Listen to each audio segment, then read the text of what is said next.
এই সম্মেলনে আহ্বান জানাচ্ছি আমাদের আদরণীয় সম্মানীয় সাংগঠনিক জেলার সভাপতি সুশান্ত কুমার বেগম মহাশয়কে। আমরা মঞ্চে আহ্বান জানাচ্ছি জেলার জিএস অরিন্দম পাল মহাশয়কে,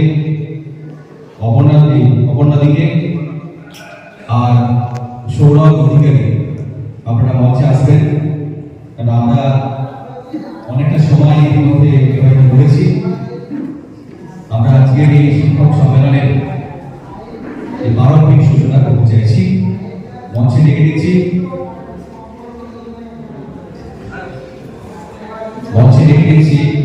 শিক্ষক সেলের আহ্বায়ক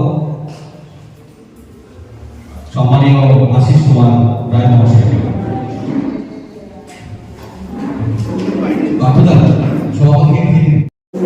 And also I give thanks for giving me this opportunity to present the repeating and renowned intellectual and social thinkers on the gracious occasion of Shikshak Sambhav.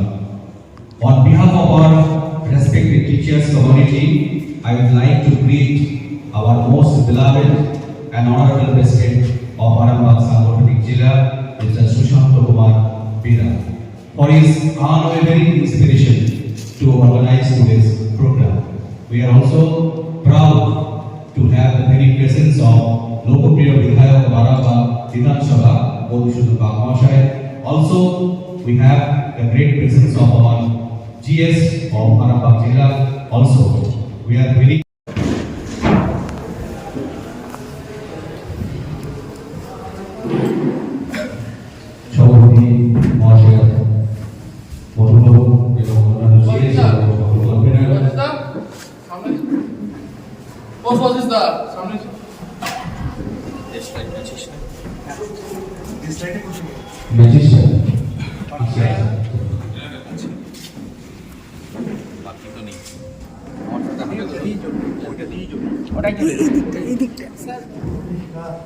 আমার হাতটা ধরুন সব টিচাররা।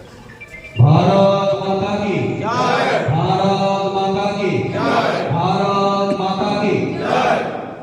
वंदे मातरम, वंदे मातरम, वंदे मातरम।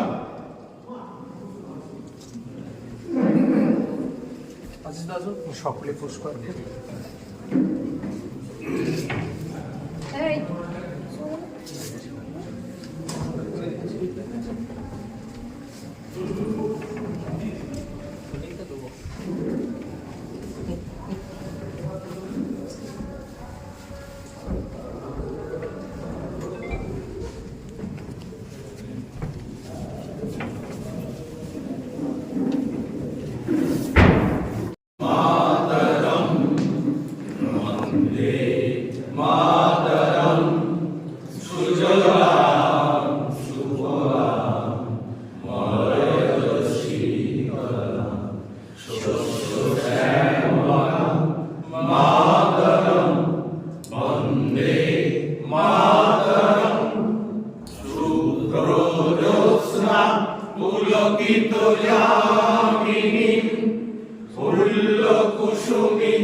অভিভাবক সুশান্ত কুমার বেরা মহাশয়কে আরো একবার আমাদের শিক্ষক সেলের পক্ষ থেকে আন্তরিকভাবে ধন্যবাদ ও কৃতজ্ঞতা জানাই। আজকের এত সুন্দর অনুষ্ঠানের যিনি উৎসাহ দিয়েছেন এবং সুগঠিতভাবে সংগঠিত হওয়ার জন্য সুযোগ দিয়েছেন। আমরা আরামবাগ সাংগঠনিক জেলার সম্মানীয় সভাপতিকে আমাদের শিক্ষক মন্ডলীর পক্ষ থেকে আমরা আন্তরিকভাবে বরণ করে নেবেন শিক্ষক সেলের সম্মানীয় কনভেনার আশিস কুমার রয় মহাশয়।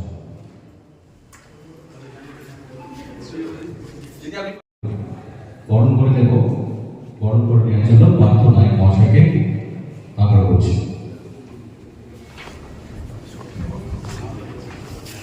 भारत माता की जय, भारत माता की जय, भारत माता की जय। এবং সমাজে এই শিক্ষক মণ্ডলদের প্রতি বলা হয় যে teachers are the backbone of the society, সমাজের মেরুদণ্ড। আমরা স্বাধীনতার আগে থেকে বা প্রাচীনকাল থেকে আমরা আমাদের শিক্ষকদের বা গুরুদেবদের যে ভূমিকা সমাজ, রাজনীতি, সামাজিক সংস্কৃতি পরিবর্তনে বা নতুন একটা বিপ্লব আনার ক্ষেত্রে যে ভূমিকা আমরা কিন্তু দেখেছি, এবং আমরা আজকে এই শিক্ষকতার যে পেশায় নিযুক্ত করে করেছি আমরা প্রতি মুহূর্তে দেখতে পাই। কিন্তু ভাগ্যের বিভাগে আজ পশ্চিমবঙ্গের যে অবস্থা, সমগ্র শিক্ষক কুলের প্রতি যে অবিচার, যে অন্যায় চলছে, সেটা কিন্তু আমরা প্রতিদিনই কিন্তু আমরা বরণ করছি। তো আজকের আমাদের সম্মেলনে এই বিষয়টা আমাদের কাছে থাকবে এবং আগামী দিনে আমরা বাংলাকে, এই তমসা ঘন বাংলাকে কাটিয়ে কিভাবে আলোর বাংলা আমরা করতে পারবো সেই নিয়ে আমাদের সুবিস্তৃত আলোচনা হবে। মঞ্চে যারা আছেন তাদের আমাদের মার্গদর্শন করাবেন। এখন আমরা এই সাংগঠনিক জেলার শিক্ষক ছিলেন কনভেনার আশিস বাবুকে আজকের সম্মেলনের প্রতিবেদন পাঠ করার জন্য আগ্রহ করছি। নমস্কার গুরুকুল। অপূর্ব কৌপি ভান্ডারা তব ভারতী দৃশ্যতে আয়াত দীপ্তি মায়াতি ক্ষয়মায়াতি সঞ্চয়। উপস্থিত সকলকে আমার বিজেপি টিচার্সের পক্ষ থেকে জানাই গৌরী অভিনন্দন ও অনেক শুভেচ্ছা। কনভেনার হিসেবে এই জেলার দায়িত্ব নেওয়ার পর সংগঠনের বিস্তারে যে কয়েকটি গুরুত্বপূর্ণ পদক্ষেপ আমরা নিয়েছি তার কয়েকটি হল সংগঠনকে তৃণমূল স্তরে নিয়ে যাওয়া, যাতে সমাজের সর্বস্তরের শিক্ষক মহাশয় পর্যন্ত আমরা পৌঁছাতে পারি। এই উদ্দেশ্যে শিক্ষক মহাশয়গণের প্রত্যক্ষ সহযোগিতায় জেলার প্রায় প্রতিটা বিধানসভায় এলাকায় গিয়ে সংগঠন গতিবিধির কাজ করা হয়েছে।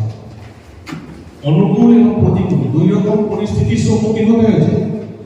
2021 এবং 2024 ভোট পরবর্তী সন্ত্রাস এবং হিংসার আঁচ নেমে এসেছিল, তাতে জেলার প্রায় প্রতিটি শিক্ষক সদস্য অনুভব করেছেন। তা সত্ত্বেও সাংগঠনিক জেলার সভাপতি সম্পন্ন শিক্ষক সমাজ আজকের দিনে এই সম্মেলন অনুষ্ঠানে উপস্থিত হয়েছেন, তার জন্য প্রত্যেককে জানাই গৌরী অভিনন্দন। বর্তমান কেন্দ্রীয় সরকার শিক্ষা ও শিক্ষা বিষয়ক যত আইন প্রণয়ন করেছেন তার জন্য আমরা গর্বিত।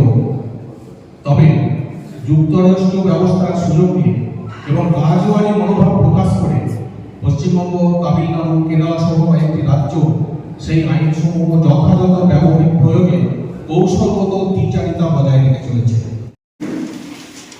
দাদাকে ধন্যবাদ।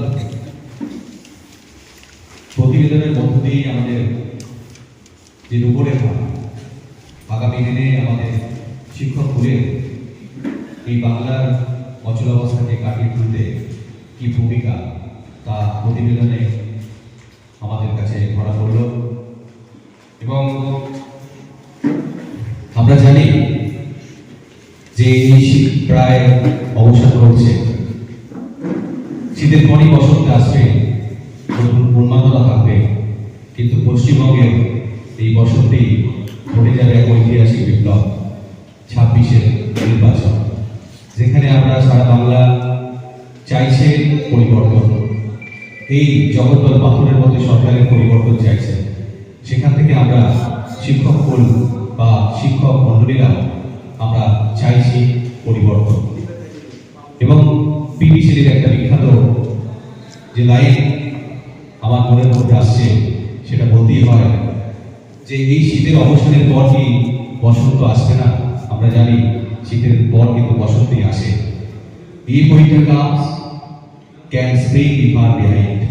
সেই বসন্তের আগমনে আমাদের বসন্ত উৎসব এবং ভারতবর্ষের গর্বের গণতান্ত্রিক উৎসবে আমাদের শিক্ষক মণ্ডলীদের কি কর্তব্য, কি প্রাসঙ্গিকতা, কি সমাজ বা রাজনীতির ক্ষেত্রে আমাদের মানদণ্ড রয়েছে, সেই সম্পর্কে আমি আমাদের সঙ্গে মার্গদর্শন করার জন্য আরামবাগের লোকপ্রিয় বিধায়ক সম্মানীয় মধুসূদন নাথ মহাশয়কে আগ্রহ করছি মার্গদর্শনের জন্য।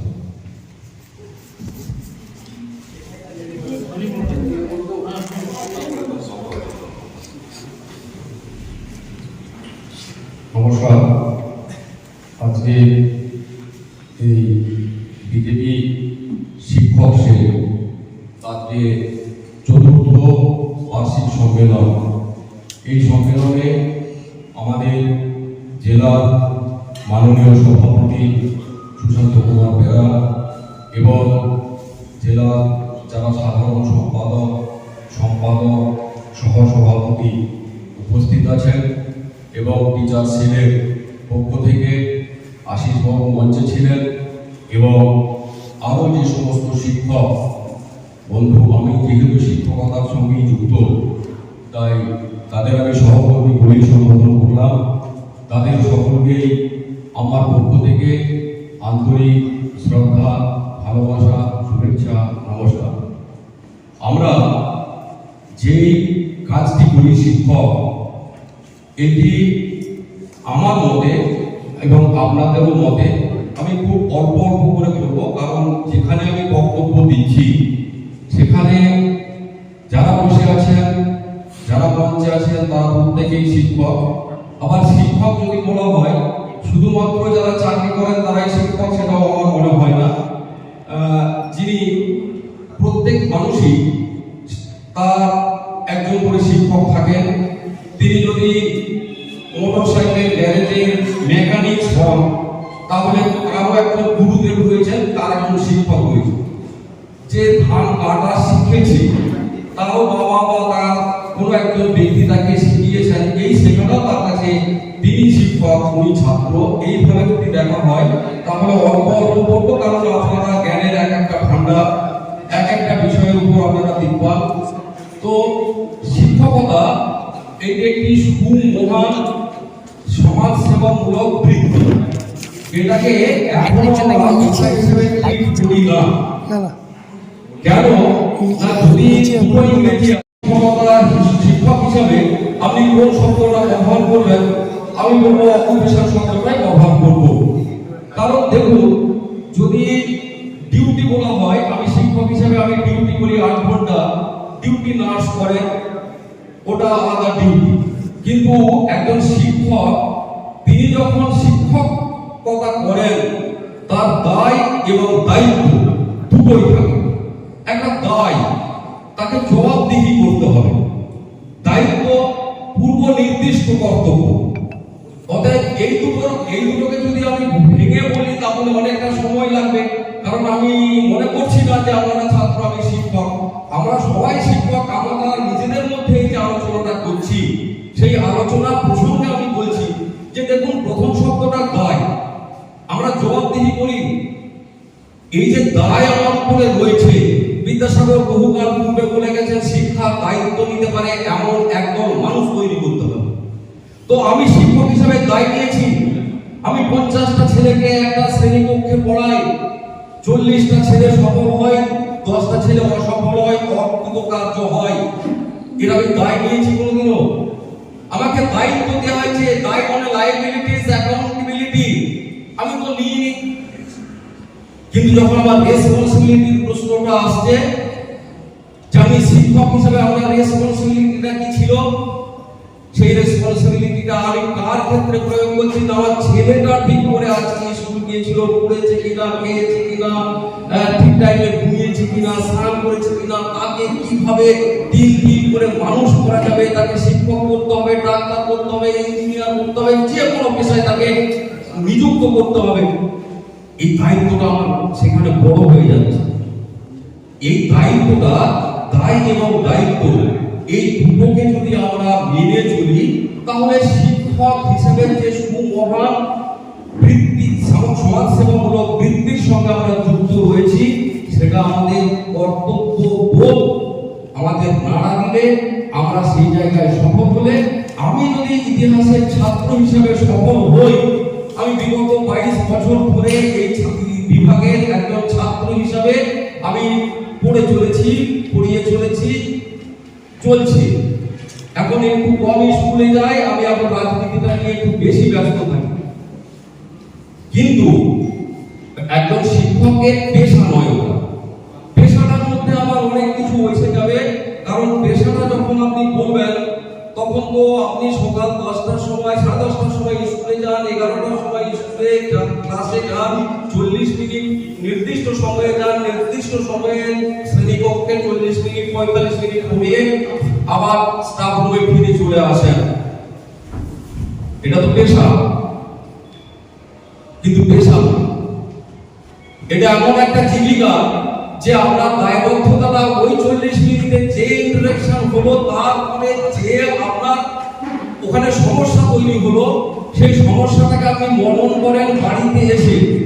আমার শিক্ষকের স্কুলের ডিউটি শেষ হয়ে গেল, খাতা দেখতে হবে বাড়িতে এসে, আমাকে ফোন করতে হবে কিরে তোর ওই প্রশ্নটা আটকে গেছিল, উত্তরটা করতে পেরেছি। এটাকে শুধুমাত্র ওই 11টা থেকে 4:30 পর্যন্ত ডিউটি হিসেবে আমরা মানি না, এটা আমরা করিও না। শিক্ষকেরা নির্দিষ্ট সময় থেকে, যখন থেকে শিক্ষকতা শুরু করেন তার থেকে রিটায়ার্ড অবসর যখন নেন তখন পর্যন্ত এই কাজের মধ্যেই সীমাবদ্ধ থাকেন, যেটা তার সমাজ সেবামূলক বৃত্তি। আমাদের যে বিজেপি শিক্ষক সেলের যে সম্মেলন, জেলা সম্মেলন এখানে হচ্ছে, আজকে এই সম্মেলন থেকে আপনারা কোন জিস্ট তুলে আনতে চাইছেন? আমি প্রথমে সুশান্ত বাবুর কাছ থেকে জেনে নেব যে এই বিষয়ে আপনারা কি মানে কোন জিস্টকে আনতে চাইছেন, যদি একটুখানি আমাদেরকে এটা বলেন। আরামবাগ সাংগঠনিক জেলার টিচার সেল মূলত তারা একটা মূল লক্ষ্য আদর্শ নিয়ে চলে। আমরা আজকে টিচারদের ডেকেছিলাম যে সারা বাংলা জুড়ে শিক্ষায় যেভাবে দুর্নীতি হয়েছে, শিক্ষা যেভাবে চলছে বাংলায়, সেই বাংলার শিক্ষা ব্যবস্থার পরিবর্তন এবং নিয়োগ প্রক্রিয়া যাতে স্বচ্ছ হয়, আরও অনেক বিষয় আছে, সেই সমস্ত বিষয় নিয়ে আমাদের চর্চা, যে আগামী দিনে এই বাংলার শিক্ষার পরিকাঠামো যদি চেঞ্জ করতে হয়, পরিবর্তন করতে হয়, তাহলে এখন থেকেই আমাদের ভাবনা চিন্তা শুরু করতে হবে। কারণ যেভাবে হাজার হাজার স্কুল বন্ধ, যেখানে একটা স্কুল যেখানে 50 ছাত্র, সেখানে দেখা গেছে 8-10টা সারপ্লাস শিক্ষক যে বসে আছে, আর যেখানে আর স্কুল আছে আর ছাত্রও নেই, সেগুলো বন্ধ হয়ে পড়ে আছে। আবার কোথাও দেখা যাবে একটি ছাত্রকে নিয়ে একজন টিচার বসে আছে। এই যে অব্যবস্থা, এই অব্যবস্থার বিরুদ্ধে বলবো না, এই অব্যবস্থার পরিবর্তনের বিরুদ্ধে আমরা আজকে সবর হয়েছি এবং আমরা চাইছি আগামী দিনে অন্তত শিক্ষা ব্যবস্থা কলুষিত না থেকে, আর শিক্ষা প্রক্রিয়া যাতে কলুষিত না হয়, যাতে নিয়োগ প্রক্রিয়া থেকে শুরু করে সিলেবাস থেকে শুরু করে সমস্ত বিষয়ে যে আগের যে বাংলা ছিল, নবজাগরণের যে বাংলা, সেই বাংলা যাতে ফিরে আসে এবং মানুষের মধ্যে যাতে সংস্কার আসে, মানুষ যাতে শিক্ষা এবং শিক্ষকদের সম্মান দিতে পারে, সেই শিক্ষা ব্যবস্থা আবার ফিরিয়ে আনার জন্য আমরা আজকে টিচার সেল। অব্যবস্থা যখন বলছেন, প্রতিবেশী রাজ্য উত্তরপ্রদেশ, সেখানেও কিন্তু শিক্ষকদের চাকরি গেছে, সেখানেও স্কুলের সংখ্যা খুব কম, অনেক স্কুল বন্ধ হয়েছে। তাহলে আপনাদের বিজেপি শাসিত রাজ্যে কি আপনারা করতে পারছেন না, বাংলায় করবেন? বিজেপির শাসিত রাজ্যে আপনি যে স্ট্যাটিস্টিক তুলে ধরেছেন, অলরেডি সে নিয়ে আমাদের চর্চা চলছে এবং শুরু হয়ে গেছে। যেখানে যেখানে শিক্ষক নেই সেখানে শিক্ষক নিয়োগের প্রক্রিয়া শুরু হয়েছে, কিন্তু বাংলার মতো বেনিয়মভাবে অর্থের বিনিময়ে চাকরি করছে সেটা উত্তরপ্রদেশে দেখাতে পারবেন না, সেটা বাংলাতেই দেখাতে পারবেন। সুতরাং নিয়োগ প্রক্রিয়া সংক্রান্ত, তার সাথে সাথে শিক্ষা ব্যবস্থার পুরো গঠনতন্ত্র যেটা আছে সেটা সম্পূর্ণভাবে ভুলভাবে পরিচালিত হচ্ছে, সেটার পরিবর্তন দরকার। সেই কারণে আমরা টিচার সেলকে এই বিষয়ে অবগত করেছি। আজ কতজনের মতো উপস্থিত ছিলেন? আজকে 100-র কাছাকাছি এসছে। আচ্ছা, আগামী দিনে আরো বড় করে আমরা কার্যক্রম করব। এই আরামবাগেই করবেন? হ্যাঁ, আরামবাগে করব, অন্য জায়গায়ও করব, বিভিন্ন জায়গায় ঘুরে ঘুরে করতে হবে।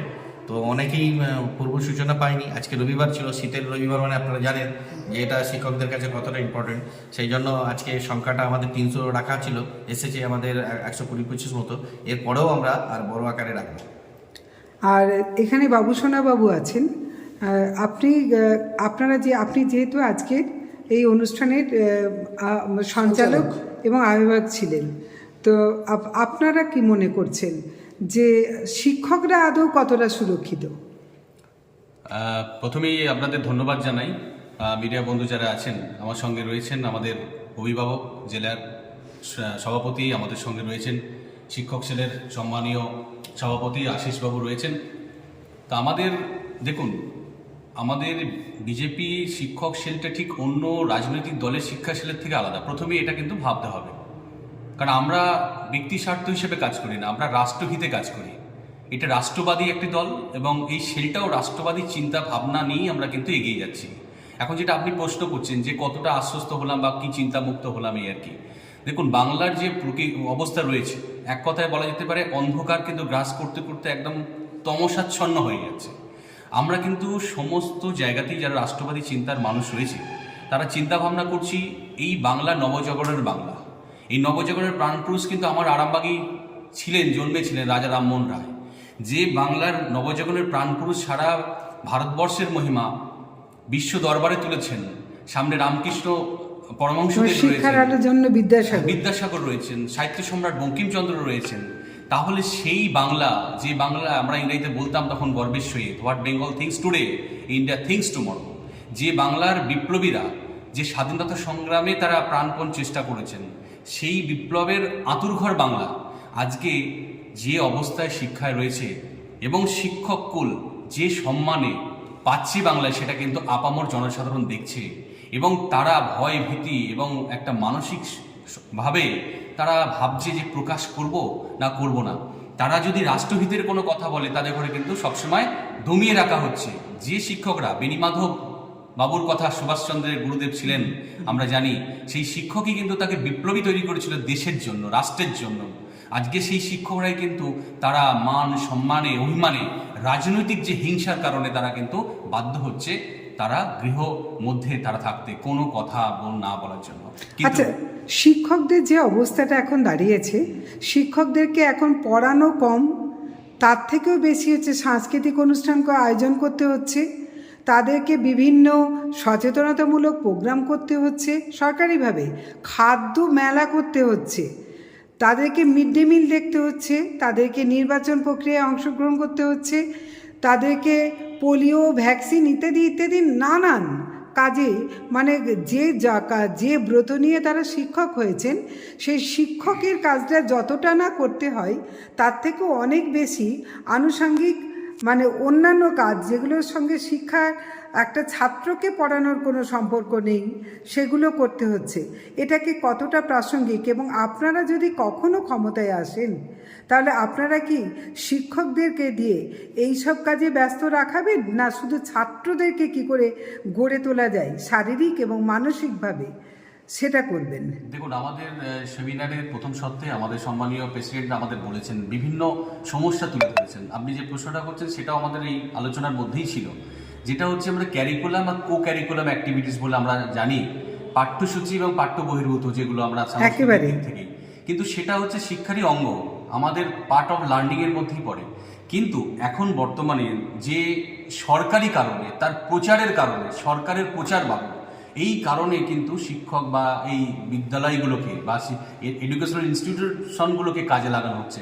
এটা কখনই আমরা চাইবো না, এবং আগামী দিনে আমরা যে সরকার রাষ্ট্রবাদী চিন্তা নিয়ে যে নতুন সরকার আসবে, আমরা শিক্ষকদের তাদের ভাবনা চিন্তা আমরা তাদের নিয়ে বসবো এবং তাদের নিয়ে আলোচনা করব। আলোচনায় করে যে আবার যে বাংলার যে হিত গৌরব, যে শিক্ষকতা যে একটা গর্বের ছিল, অহংকারের যে পেশা ছিল, এবং তারাই যে আগামী দিনে সমাজে নতুন করে দিশা দেখাবে এবং বাংলা আবার জগৎ সভায় শ্রেষ্ঠ আসন লবে, এই চিন্তাধারাটা কিন্তু আমরা বাস্তব করার চেষ্টা করব। আশিস বাবুর কাছে একটু জানতে চাইছি, কতটা আজকে যে জেলা সম্মেলন আপনারা আয়োজন করেছেন কতটা সফল বলে মনে করছেন? প্রায় পুরোটাই সফল। আপনাদের ধন্যবাদ জানিয়ে বলি, আপনাদেরকে বর্তমান পরিস্থিতিটা বুঝতে হবে। প্রায় শিক্ষকদের একটা বড় অংশ বিএলও কাজে বিভিন্ন ট্রেনিংয়ে ব্যস্ত। অনেক মাস্টারমশাইয়ের কাছে গেছি, তাদের আসার উপায় ছিল না, সেই সব ছেড়েও অনেক মাস্টারমশাই আজকে আমাদের সম্মেলনে এসেছেন। এটা একটা বিরাট পাওয়া। যতটা আশা করিনি তার চেয়ে অনেক বেশি সাড়া পেয়েছে। এটা ভালো লেগেছে একদম, অবশ্যই। আর একটা কথা বলি, যে সামগ্রিক যে শিক্ষার কথা বলছেন, সামগ্রিক শিক্ষার ব্যাপারে আমাদের নির্দিষ্ট পলিসি, আমরা এডুকেশন পলিসি দিয়েছিলাম 2020-তে। আমাদের তো প্রশ্ন করার কিছু নেই, আমরা কেন্দ্রীয় শিক্ষানীতি একটা হয়েছে, আমরা সেই কেন্দ্রীয় শিক্ষানীতিকে একদম পুঙ্খানুপুঙ্খভাবে প্রয়োগ করব রাজ্যে। যেখানে বাচ্চা ছেলেরা পাখি সব করে রব, রাতি পোহাইল, রবীন্দ্রনাথ সরকারের লেখা পড়বে, বিভিন্ন যে অনুশাসনের যে বিষয়গুলো সেগুলো পড়বে, এমন হবে মানে না যে নীতিবোধমালাকে ফিরিয়ে আনবে। আমরা রংধনুকে রংধনুই বলবো। হ্যাঁ, আমরা কোনোভাবেই কোনো ধর্মীয় অনুশাসনের মধ্যে আমরা শিক্ষাকে বেঁধে ফেলার চেষ্টা করব না। এটা একটা ভয়ঙ্কর সমস্যা পশ্চিমবাংলার মধ্যে যেটা হয়ে আছে, যেটা প্রেসিডেন্ট সাহেব আজকে মূল বক্তব্যে যেটা বলেছেন, আপনারা রেকর্ড করেছেন হয়তো, যে এই জায়গাটা হচ্ছে সবচেয়ে বড় জায়গা। সেই জায়গায় আমরা অবশ্যই এগুলোকে আমরা পরিবর্তন করব, মূল পরিবর্তনটা করব। অনেক ধন্যবাদ। আপনার উজ্জ্বল ভবিষ্যতের একমাত্র দিশারি জ্যোতিষ জগতে অদ্বিতীয় ডক্টর অঞ্জন শাস্ত্রী। দেখুন জ্যোতিষ অঙ্গনে অঞ্জন প্রতি রবিবার ঠিক রাত 12টায় শুধুমাত্র TV9 বাংলায়।